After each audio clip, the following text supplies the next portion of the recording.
नमस्कार दोस्तों, आज हम भारत के तटीय प्रदेशों और उसके द्वीपों के बारे में पढ़ेंगे।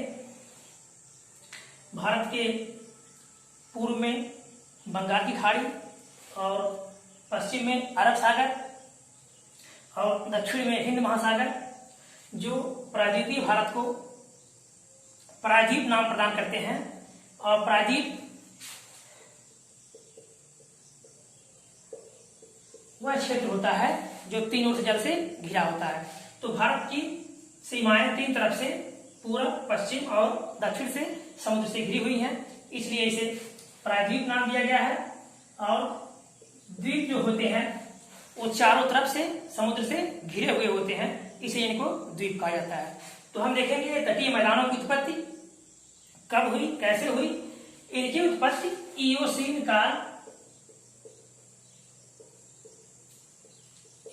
काल लगभग 6 करोड़ वर्ष पहले इनकी उत्पत्ति हुई। इनकी उत्पत्ति में भ्रंश और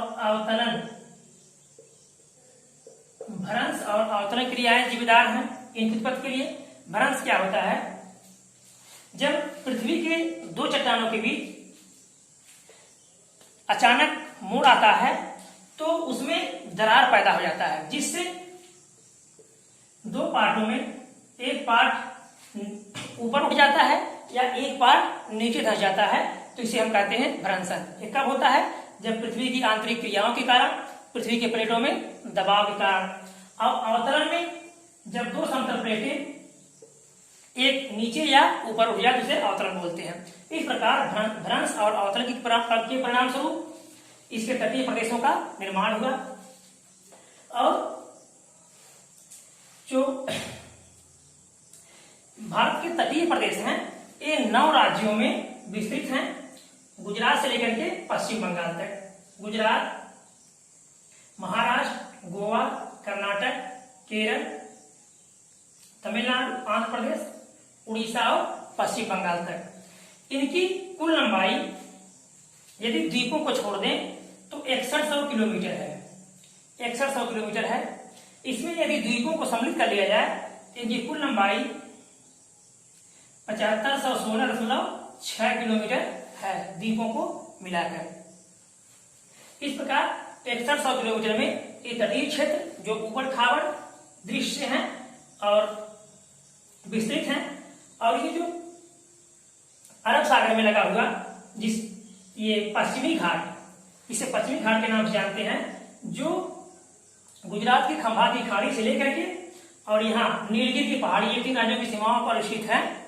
नीलगिरी की पहाड़ी 3 राज्यों की सीमाओं पर स्थित है, में तमिलनाडु तक 6 राज्यों में विस्तृत है ये जो पश्चिमी घाट, जिसे सह्याद्री के नाम से भी जानते हैं। सह्याद्री के नाम से भी जानते हैं या पश्चिमी घाट कहते हैं। जैव विविधता की दृष्टि से सर्वाधिक धनी क्षेत्र है ये। और भारत का जो औसत समुद्र तल है वो चेन्नई से मापन किया जाता है। चेन्नई से औसत समुद्र तल का मापन कहां से किया जाता है? चेन्नई से। और भारत के जो समुद्री क्षेत्र हैं, तो समुद्री क्षेत्रों की लंबाई जो भारत के क्षेत्राधिकार के अंतर्गत आता है वो लगभग 12 समुद्री मील है। याद रखिएगा, 12 समुद्री मील, जो एक आधार सीमा है भारत के तटों से, यहां से लेकर के कितना 12 समुद्री मील तक भारत का क्षेत्राधिकार है। हर देशों के अपने अलग अलग समुद्रों में क्षेत्राधिकार होते हैं, लेकिन भारत का 12 समुद्री तक क्षेत्राधिकार है। तो इस प्रकार जो इसकी ऊंचाई मापन होता है भारत के क्षेत्रों का, वो चेन्नई से लिया जाता है। आगे देखेंगे हम इसकी जो सीमाएं कैसे कैसे कहां से कहां तक विस्तारित है। तटीय राज्यों में गुजरात की सीमा भारत के सबसे अधिक भाग को घेरे हुए है, लगभग 1214 किलोमीटर। ठीक, याद रखिएगा। तो तटीय राज्यों में गुजरात की सीमा भारत के सबसे अधिक भाग को घेरे हुए है। और यदि द्वीपों की बात करें तो अंडमान निकोबार द्वीप समूह भारत के सबसे अधिक सबसे अधिक तटीय क्षेत्र वाला केंद्र शासित प्रदेश है। और राज्यों में गुजरात सबसे बड़ी तटीय सीमा वाला राज्य है। ठीक, तो याद रखिएगा गुजरात सबसे बड़ी सीमा वाला राज्य है। अब आगे हम देखेंगे यहाँ कच्छ से सीमा समुद्र तल को आसपास करती है। अब हम देखेंगे यहाँ जहां से कच्छ के रण से शुरू होती है इसकी प्रक्रिया। तो ये जो कच्छ का रण है इसके दो पार्ट हैं, पूर्वी और उत्तरी। जो कच्छ का रण है याद रखिएगा, कच्छ के रण के दो पार्ट हैं, पूर्वी और उत्तरी। उत्तरी भाग को ग्रेट या कच्छ का रण कहते हैं। कच्छ का रण कहते हैं ग्रेट कच्छ का रण, उत्तरी भाग को। अब पूर्वी भाग को लिटिल रण, लिटिल रण याद रखिएगा। पूर्वी भाग को लिटिल रण और उत्तरी भाग को ग्रेट कच्छ का रण कहते हैं। ये लगभग 23,300 वर्ग किलोमीटर में फैला हुआ है। 23,300 वर्ग किलोमीटर में कच्छ का रण ये फैला हुआ है। और कच्छ के रण के पास सर्कलिक सीमा रेखा जो लगभग 95 किलोमीटर है। सर्कलिक सीमा रेखा जो लगभग 95 किलोमीटर है। ये भारत और पाकिस्तान के बीच सीमा विवाद बना हुआ है। 1965 में पाकिस्तान की सेना ने इस पे आक्रमण कर दिया था और ये मामला अंतर्राष्ट्रीय न्यायालय में गया। तो 1968 में 10% भूमि पाकिस्तान को दे दिया गया। 10% भूमि पाकिस्तान को दे दिया गया। तो इस प्रकार ये जो सर्कलिक है ये भारत और पाकिस्तान के बीच सीमा विवाद का विषय रहता है। और 1968 से माहौल शांत चल रहा है यहाँ का। और ये अब हमारे क्षेत्र में है 10% पाकिस्तान के दे देने के बाद। अब यहाँ से जो तटीय सीमा शुरू होती है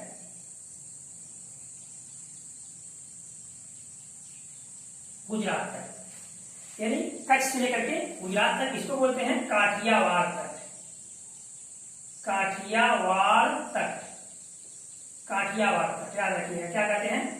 काठियावाड़ तट, काठियावाड़ तट, काठियावाड़ तट। गुजरात से लेकर के मुंबई और गुजरात के बाद में जो खंभात की खाड़ी है यहां तक काठियावाड़ तट। और यहां से लेकर के गोवा तक, यहां से लेकर के गोवा तक के भाग को कोंकण तट, कोंकण तट, यानी गुजरात से लेकर के गोवा तक कोंकण तट। और गोवा से लेकर के मंगलाउर, ये मंगलाउर जो कर्नाटक में है और केरल के पास स्थित है, लेकिन कहाँ है? कर्नाटक में। तो गोवा से लेकर के कर्नाटक तक इसको कहते हैं कनारा तट। कनारा तट, कनारा तट के नाम से जानते हैं। और ये मंगलाउर से लेकर के यहां तक तमिलनाडु तक या लास्ट केरल तक इसको कहते हैं मालाबार तट, मालाबार तट। अब केरल से तमिलनाडु तक ये पार्ट इसको कहते हैं कोरोमंडल तट। कोरोमंडल कौन सा कहते हैं? कोरोमंडल तट। कहां से कहां तक है ये? तमिलनाडु, तमिलनाडु में है कोरोमंडल तट और मालाबार तट केरल में। अब तमिलनाडु से लेकर के आंध्र प्रदेश तक, तमिलनाडु से लेकर के आंध्र प्रदेश तक उत्तरी सरकार तक, तमिलनाडु से लेकर के आंध्र प्रदेश तक उत्तरी सरकार तट, उत्तरी सरकार तट। तमिलनाडु से लेकर के यहां तक आंध्र प्रदेश तक उत्तरी सरकार तट, उत्तरी सरकार तट। और यहां से लेकर के यहां तक पश्चिम बंगाल के बॉर्डर तक, यानी उड़ीसा तक, इसको कहते हैं उत्कल तट, उत्कल तट। ठीक, अब याद रखिएगा कैसे कैसे हमने बताया। काठियावाड़ तक गुजरात, कोंकण तक गुजरात से गोवा, गोवा से मंगलाउर, कहां तक? मंगलौर, गोवा से मंगलाउर तक, कनारा तक। और केरल, केरल में मालाबार तक। और केरल से तमिलनाडु कोरमंडल तक, तमिलनाडु से आंध्र प्रदेश उत्तरी सरकार तक और आंध्र प्रदेश से उड़ीसा तक उत्कल तक। ठीक, अब तट के बारे में हो गया। अब हम देखेंगे इसके क्षेत्रों में जो ये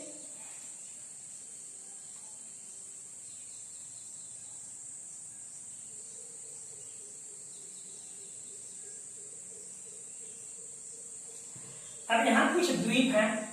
ये जो बंबई दिख रहा है,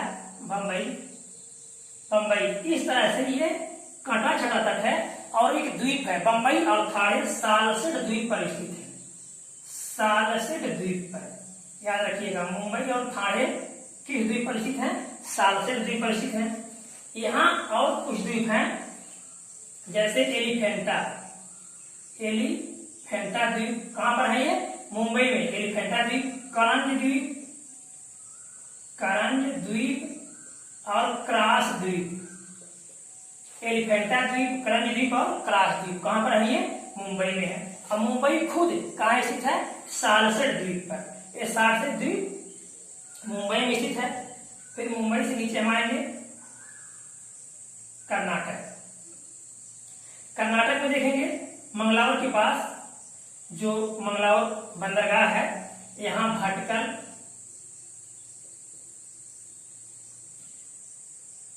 पीजन, काक तथा सेंट मेरी द्वीप, 3 द्वीप। भटकल कहां पर है? कर्नाटक। पीजन काक और सेंट मेरी कहां पर है? कर्नाटक में। और भटकल, ठीक, ये यहां पर स्थित कर्नाटक में।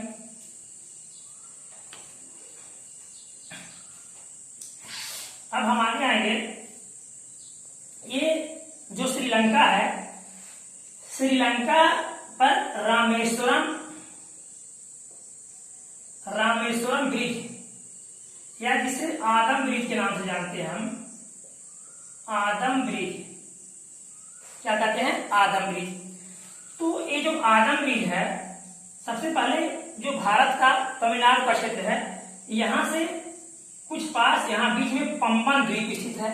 पंबन द्वीप का जहां लास्ट होता है, वहां उस लास्ट छोर का नाम है धनुषकोडी।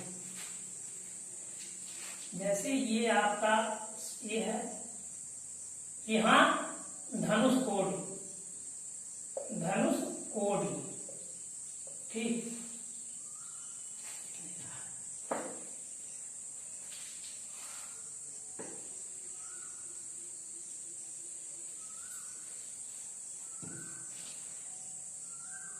ये जो श्रीलंका है, यहाँ नीचे यहाँ है पंबन द्वीप, पंबन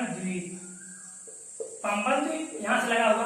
पंबन द्वीप का जो लास्ट छोर है, इसको बोलते हैं धनुषकोडी। और धनुषकोडी से आदम ब्रिज शुरू होता है। धनुषकोडी से आदम ब्रिज शुरू होता है और तमिलनाडु के पास एक द्वीप है, उसका नाम है मन्नार। तमिलनाडु के पास एक द्वीप है, उसका नाम है मन्नार। तो मन्नार की ये मन्नार तक जाता है, यानी रामेश्वरम जो पुल है या आदम ब्रिज जो है, कहां शुरू होता है? धनुषकोडी से शुरू होता है और कहां तक जाता है? मन्नार तक। और मन्नार किसका क्षेत्र है? मन्नार श्रीलंका का क्षेत्र है, ठीक। अब हम समझ गए होंगे कि पंबन द्वीप तमिलनाडु के पास रामेश्वरम स्थित है और यहाँ पंबन द्वीप है। पंबन द्वीप के लास्ट छोर पर धनुषकोडी स्थित है और धनुषकोडी से क्या शुरू होता है?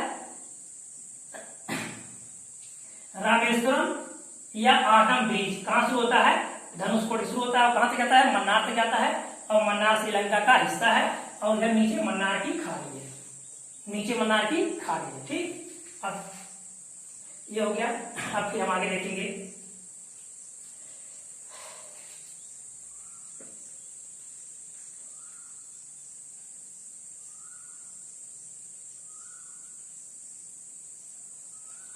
और यहाँ मन्नार की खाड़ी में 2 द्वीप हैं, कोकोडाइन और अडंडा। याद रखिएगा, 2 द्वीप हैं, कोकोडाइन और अडंडा द्वीप। कहाँ स्थित हैं? मन्नार की खाड़ी के 2 द्वीप हैं। आगे यहाँ कुछ क्षेत्र हैं और जो समुद्र तट से लगे हुए हैं। किसके, इन राज्यों के कुछ क्षेत्र हैं, जैसे जंजीरा, जंजीरा महाराष्ट्र में पड़ता है, सिंधुदुर्ग ये भी महाराष्ट्र में पड़ता है, और कलांगुट गोवा, क्या नाम है, कलांगुट, एक पुलिन है, पुलिन, क्या है ये, पुलिन है। पुलिन क्या होते हैं, पुलिन होते हैं जो समुद्र द्वारा इकट्ठा किए गए कंकड़ पत्थर बालू आदि के अवसादों द्वारा एकत्रित किया गया मैदान होता है। ठीक, पुलिन क्या होता है, समुद्री धाराओं द्वारा तट पर इकट्ठा किए गए कंकड़ पत्थर बालू आदि के अवसादों का ढेर होता है, उसे क्या कहते हैं, पुलिन कहते हैं। तो कलांगुट गोवा में पुलिन है। फिर उडुपी क्षेत्र कर्नाटक, उडुपी क्षेत्र कर्नाटक में है, उडुपी, उडुपी ये भी एकदम समुद्र से लगा हुआ क्षेत्र है। कन्नूर केरल में है, कन्नूर केरल में है। नागरकोइल, यहाँ पर नागरकोइल तमिलनाडु में है। मरीना बीच, मरीना बीच जो चेन्नई के पास, मरीना बीच, मरीना बीच, ये मरीना बीच जो है समुद्र द्वारा लाया गया अवसाद बालू कंकड़ पत्थर आदि का ये मैदान है, जो सबसे बड़ा मैदान, सबसे बड़ा बीच, यानी तटीय क्षेत्रों में अगर देखा जाए तो सबसे बड़ा मैदानी या तटीय क्षेत्र मरीना बीच कहां पड़ता है, चेन्नई में। ठीक, चेन्नई कहां पर है, तमिलनाडु में।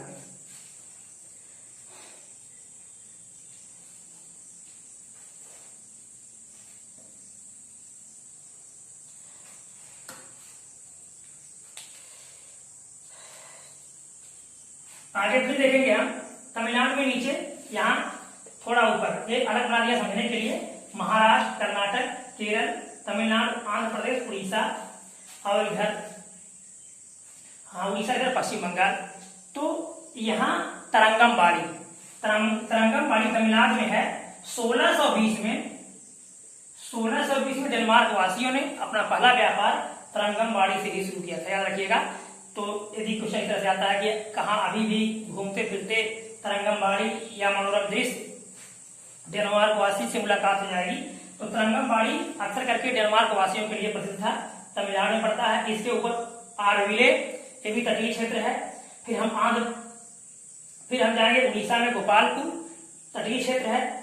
और इधर दीघा पुलिन जो पश्चिम बंगाल में पड़ता है, दीघा पुलिन। ठीक, पुलिन के बारे में बता दिए अभी हम कि समुद्र द्वारा इकट्ठा किए गए तटों पर कंकड़ पत्थर बालू आदि के मैदान होते हैं, जिसे हम पुलिन कहते हैं। तो ये दीघा पुलिन उड़ीसा में है। और चिल्का, दीघा पुलिन पश्चिम बंगाल में है। और चिल्का झील उड़ीसा की लैगून झील, कैसी झील है, लैगून झील। चिल्का झील उड़ीसा की लैगून झील है। लैगून झील क्या होती है, ऐसी झीलें जो समुद्र को काट करके या समुद्र द्वारा बनाई गई हो, और इनका क्षेत्र जो है समुद्र से लगा हुआ होता है, उन्हीं को चिल्का झील बोलते हैं। तो ये एशिया की सबसे बड़ी लैगून झील है और भारत की सबसे बड़ी खारे पानी की लैगून झील है। ठीक, एशिया में भी और भारत में भी सबसे बड़ी खारे पानी की लैगून झील है चिल्का, जो उड़ीसा में स्थित है। तटीय क्षेत्र हो गए हमारे। अब हम देखेंगे द्वीपों के बारे में। तो द्वीप में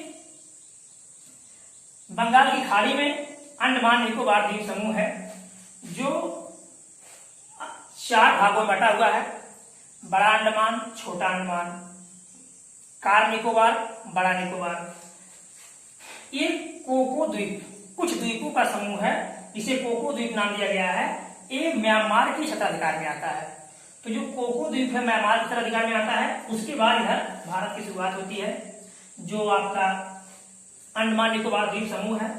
तो ये ऊपर के पार्ट को बड़ा अंडमान, नीचे के पार्ट को छोटा अंडमान, अब इनको 10 डिग्री चैनल निकोबार द्वीप समूह से अंडमान को अलग करती है।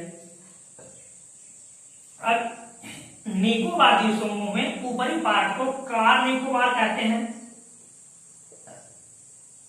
ऊपरी पार्ट को कार निकोबार और निचले पार्ट को बृहद निकोबार कहते हैं। और बृहद निकोबार में सबसे नीचे इंदिरा पॉइंट स्थित है, जो भारत का सबसे दक्षिणतम बिंदु है। लेकिन यदि मुख्य भूमि की दृष्टि से देखा जाए तो cap Comorin, cap Comorin, cap Comorin याद रखिएगा, कभी कभी क्वेश्चन यहाँ से भी पूछते हैं परीक्षाओं में कि केप कमोरिन कहाँ स्थित है, तो कन्याकुमारी के पास। कहाँ स्थित है? कन्याकुमारी के पास। तो जो मुख्य भूमि का बिंदु है वो है केप कमोरिन। कहाँ है? कन्याकुमारी में। लेकिन अगर सामान्य रूप से वैसे मान लिया जाए, मुख्य भूमि न माना जाए तो इंदिरा पॉइंट, सबसे दक्षिणतम बिंदु इंदिरा पॉइंट है। अब यहाँ अंडमान निकोबार द्वीप समूह में सैंडल पीक, सैंडल पीक सबसे ऊंची चोटी है जो 732 मीटर ऊंची है। तो याद रखिएगा, अंडमान निकोबार द्वीप समूह की सबसे ऊंची चोटी सैंडल पीक 732 मीटर ऊंची। नारकोंडा द्वीप, बैरन द्वीप। ये नारकोंडा द्वीप जो है सुषुप्त ज्वालामुखी जो कभी उद्गार हुआ था, फिर होने की संभावना नहीं। और बैरन द्वीप एक सक्रिय ज्वालामुखी। बैरन द्वीप भारत का एकमात्र सक्रिय ज्वालामुखी कहाँ है? अंडमान निकोबार द्वीप समूह में। लेकिन कभी कभी निकोबार और अंडमान करके भी पूछा जा सकता है। तो कहाँ स्थित है? उत्तरी अंडमान में। तो नारकोंडम द्वीप और बैरन द्वीप दोनों कहाँ स्थित है? उत्तरी अंडमान में। और माउंट हैरियट पर्वत, माउंट हैरियट पर्वत अंडमान में स्थित है। माउंट डियावेली, माउंट डियावेली, डियावेली भी उत्तरी अंडमान में स्थित है। निकोबार में हम आएंगे तो माउंट थोलियर पर्वत, माउंट थोलियर पर्वत स्थित है। तो इस प्रकार से यहाँ कुल 572 द्वीप हैं। ठीक, 572 द्वीप हैं, जिनमें लगभग 37 द्वीपों पर लोग निवास करते हैं। तो अंडमान निकोबार द्वीप समूह जो बंगाली खाड़ी है, यहाँ कुल 572 द्वीप हैं, जिनमें से लगभग 37 द्वीपों पर जनसंख्या निवास करती है। एक चीज और देखिएगा, भारत में जो 600 अंडमान निकोबार द्वीप समूह में जो 572 द्वीप हैं, 572 द्वीप हैं, इनमें से 222 बड़े द्वीप हैं, 222 बड़े द्वीप हैं। और जो बचे उनको टापू कहते हैं। वैसे द्वीपों को ही टापू कहते हैं, लेकिन जो छोटे बचे उनको हम टापू में गिन लेते हैं। तो 222 बड़े द्वीप हैं। परीक्षाओं में इस तरह से क्वेश्चन पूछे जा सकते हैं, 222 विकल्प दे करके कि भारत अंडमान निकोबार द्वीप समूह में कितने द्वीप हैं, तो केवल 222 को भी माना जा सकता है विकल्प दे करके। तो 222 बड़े द्वीप हैं और सब छोटे द्वीप हैं। इनमें लगभग 37 द्वीपों की जनसंख्या निवास करती है। ठीक, अब हम देखेंगे इधर लक्षद्वीप। लक्षद्वीप एक जो लक्षद्वीप है ये प्रवाल द्वीप है। ठीक, याद रखिएगा कैसा द्वीप है? प्रवाल द्वीप। लक्षद्वीप प्रवाल द्वीप है। प्रवाल क्या होता है? प्रवाल या प्रवाल द्वीप या मूंगा, ये जैव विविधता की दृष्टि से सबसे धनी क्षेत्र होता है। और ये जमीन में जहां चूने के ऑक्साइड या इस तरह से